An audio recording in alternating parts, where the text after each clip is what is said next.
ಲೋಕಸಭೆ ಚುನಾವಣೆಗೆ ಕ್ಷಣಗಣನೆ ಆರಂಭವಾಗಿದೆ. ಕೇಂದ್ರ ಸಚಿವ ಪ್ರಹ್ಲಾದ್ ಜೋಶಿ 5ನೇ ಬಾರಿ ಆಯ್ಕೆ ಬಯಸಿ ಧಾರವಾಡ ಲೋಕಸಭೆ ಕ್ಷೇತ್ರದಿಂದ ಬಿಜೆಪಿ ಅಭ್ಯರ್ಥಿಯಾಗಿ ಧಾರವಾಡದಲ್ಲಿ ಇಂದು ಚುನಾವಣಾಧಿಕಾರಿ ದಿವ್ಯಾ ಪ್ರಭು ಅವರಿಗೆ ತಮ್ಮ ನಾಮಪತ್ರ ಸಲ್ಲಿಸಿದರು. ಈ ವೇಳೆ ಪ್ರಹ್ಲಾದ್ ಜೋಶಿ ಅವರಿಗೆ ಮಾಜಿ ಮುಖ್ಯಮಂತ್ರಿ ಬಿಎಸ್ ಯಡಿಯೂರಪ್ಪ, ಕೇಂದ್ರ ಸಚಿವೆ ಶೋಭಾ ಕರಂದ್ಲಾಜೆ, ಶಾಸಕರಾದ ಅರವಿಂದ್ ಬೆಲ್ಲದ್, ಮಹೇಶ್ ತೆಂಗಿನಕಾಯಿ, ಬಿಆರ್ ಪಾಟೀಲ್, ಸಿಸಿ ಪಾಟೀಲ್ ಸೇರಿದಂತೆ ಅನೇಕ ಬಿಜೆಪಿ ಮುಖಂಡರು ಸಾಥ್ ನೀಡಿದ್ರು.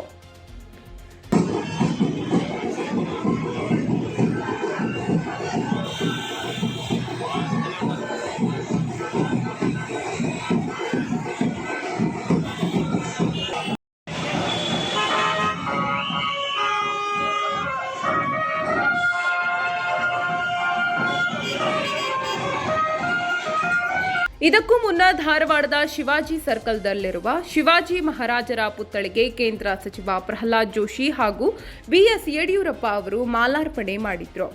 ಅನಂತರ ಡೊಳ್ಳು ಹಾಗೂ ವಾದ್ಯಗಳೊಂದಿಗೆ ಸುಮಾರು 20,000ಕ್ಕೂ ಅಧಿಕ ಬೆಂಬಲಿಗರೊಂದಿಗೆ ಶಿವಾಜಿ ವೃತ್ತದಿಂದ ಮೆರವಣಿಗೆ ನಡೆಸಿ ಜುಬ್ಲಿ ವೃತ್ತದಲ್ಲಿರುವ ಅಂಬೇಡ್ಕರ್ ಮೂರ್ತಿಗೆ ಮಾಲಾರ್ಪಣೆ ಮಾಡಿ ಜಿಲ್ಲಾಧಿಕಾರಿಯವರ ಕಚೇರಿಯವರೆಗೂ ಬೃಹತ್ ಮೆರವಣಿಗೆ ನಡೆಸಿ ತಮ್ಮ ನಾಮಪತ್ರ ಸಲ್ಲಿಸಿದ್ರು.